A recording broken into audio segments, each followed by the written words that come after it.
off here. Never compete with people who are actually funny and good looking.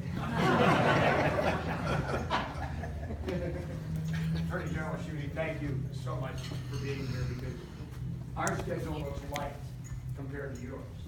So for you to make the effort to be here today says a lot for how important you feel this race is in the grand scheme of things. So thank you for being here. How can you stop me Anyway, from doing the something point that's is, legal? folks, as a Marine, I move around, and that's what I was getting to. I want to be able to show my son. Because I'm used to talking Who's at and school. walking and making sure that the people that I represent, in the case of my Marine time, those privates and lance corporals, those 18 to 20-year-olds who were at the pointy end of the spear, that they were trained, that they were protected, and that they were ready to do the nation's business. That's what a Marine leader does. Hi.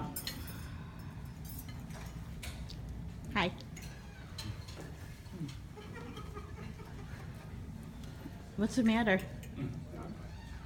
I'm just kind of curious. I didn't realize you were with media.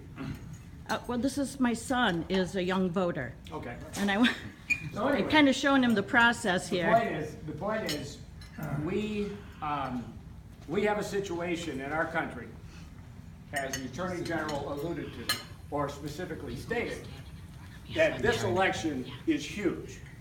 It is huge from the standpoint that, I'm going to ask you a history question here. If the Greeks gave us philosophy, medicine, art, and the Romans gave us law, organization, and whatever else they gave us, what has this country provided to the world as we know? I would suggest to you one word: freedom. Unprecedented individual freedoms that never before have been experienced in this world. Here, here. Because our founding fathers took the time to study all civilizations prior to the 1750s, 60s, to ensure that when we put this country together, they put it together, that they did everything possible to not repeat what had occurred historically before that. They gave us something so spectacular that it's our job now to preserve those freedoms like our grandmothers and fathers, our great-grandmothers and grandfathers, our parents did in some cases, when they persevered through World War I, the Great Depression, World War II, and gave us the country in the late 1940s that now we have in front of us today. My family's relatively new to the UP. We only got there in the 1880s. Well, Yooper humor. By the way, Yooper is spelled Y-O-O-P-E-R, not as someone who was kind of trying to get into my head and said, "You're not a Yooper, Y-O-U-P-E-R," and I responded, "You are correct. I am a Yooper, Y-O-O." So I'm big on spelling. I'm big on detail. But the point is, what we got given to us in the late 1940s by our parents and grandparents, we have to preserve going forward. It's up to us now. Anybody here have grandkids? Yeah, we've got 8. So the point is, when you have the perspective of a parent, a grandparent, a community member, a leader, you realize that the responsibilities that you have to all concerned go very broad and very deep. We need leaders in this country who are willing to step up and make tough decisions, whether it's based on the realities of budgets, that there is not enough money to go around with the programs that we are currently funding, with an educational system that is not producing 18-year-olds that are ready to take that next first step in college, or trade school, or the working world, or the military. We need an education system that is focused at the highest, from the state down, not the federal level down. Common Core doesn't work. My daughter is a career elementary teacher who works part-time for the University of Illinois, evaluating their student teachers, and she is my guru when it comes to education. My older daughter is a pediatric nurse practitioner, right now a stay-at-home mom, and she's my guru when it comes to childhood development, when it comes to either the physical side of it, the nutrition, or the developmental side. So I get a lot of input from our kids because they're parents and they're trying to make their way in the world.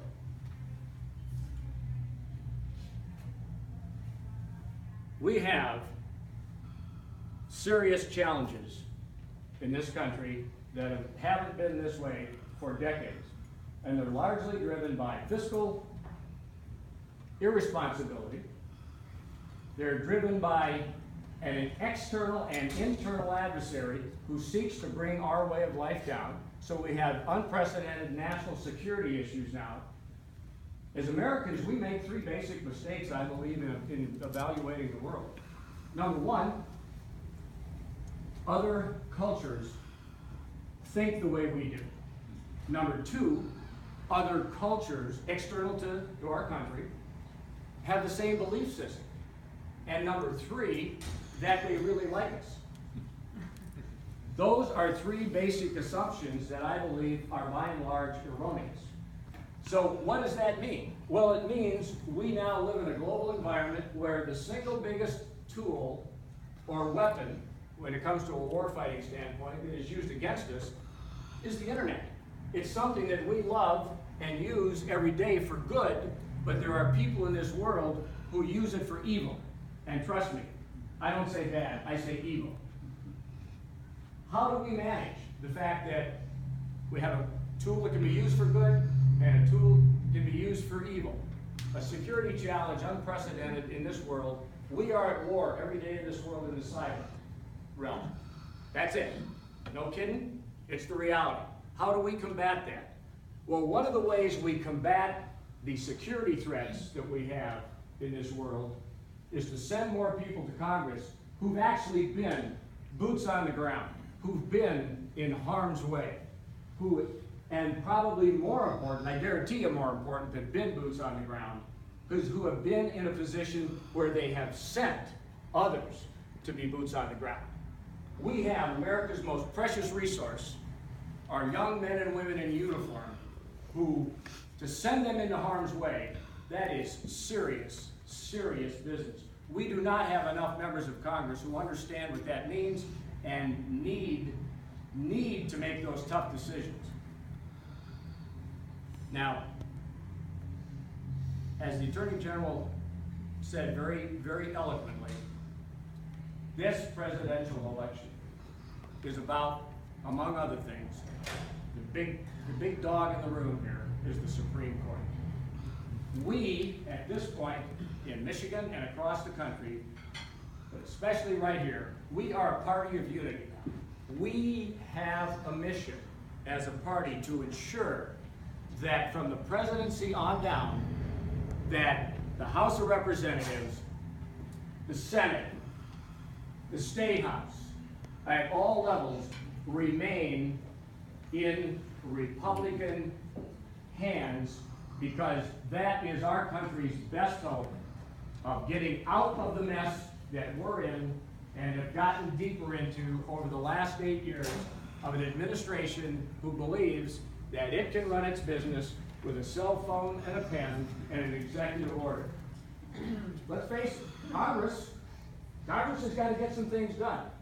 And as it says in our ads, if you want change in Washington, send a Marine. Because I'll get the job done.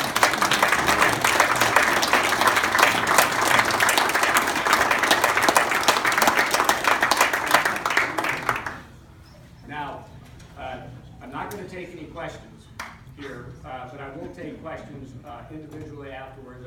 I know some of you, because that is, I know some of you are here on a tight timeline and you got other events to go to. So I'm just going to kind of hang out here and take questions. But if you haven't enjoyed your lunch, please do. In fact, as a Marine, Someone said to me one time, what's more important, ammo or food? I said, you don't have to ask a Marine that question, but please eat and enjoy your lunch, and thank you.